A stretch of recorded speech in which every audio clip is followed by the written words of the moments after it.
ড্রোনের ভিডিও শুরু করার পর থেকে কয়েকজন আমাকে অনেক ধরনের প্রশ্ন করতেছেন। তার ভিতরে একটা প্রশ্ন হচ্ছে, তুমি নতুন ড্রোন কিনে এত সুন্দর শট কিভাবে করতেছো, বিশেষ করে কালার গ্রেডিং। তো মূল কথা হচ্ছে, আপনি চালাইতে চালাইতে শিখে যাবেন। আমি এই জিনিসটা হাতে পাওয়ার পরে তো আমার খাওয়া ঘুম ছিল না, শুধু চালাচ্ছি এটা শিখতেছি ওটা শিখতেছি। আর কালারের যে ফ্যাক্টটা, যারা নতুন ড্রোন কেনে তারা ওই অটো দিয়ে কিন্তু চালায় এবং কোথাও কোথাও কালো আসে, সাদা আসে বা কালার ম্যাচ করে না। তো আপনাকে শিখতে হবে ম্যানুয়ালি কাজ করার। ম্যানুয়ালি যখন আপনি ক্যামেরাটা সেট করবেন তখন কিন্তু আপনি কালার করার সময় অনেক মজা পাবেন এবং ইচ্ছে মতো কালার করতে পারবেন। সব থেকে ভালো দিক হচ্ছে, আপনি যখন ভিডিও শুট করবেন তখন ম্যানুয়ালি আপনি কাজ করলে যে লাইটটা আপনি দিয়ে রাখবেন ঠিক সবখানেই সেই লাইটটা থাকবে, কোনো প্রকার আপ ডাউন করবে না।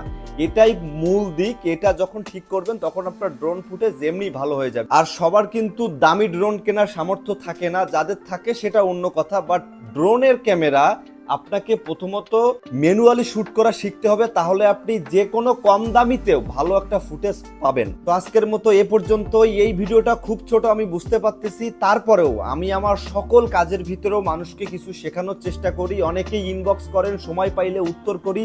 আর যদি সময় না পাই, আমি মাঝে মধ্যে চেষ্টা করি যে অনেকগুলো একই প্রশ্ন তো একটা ভিডিও তৈরি করে ফেলি।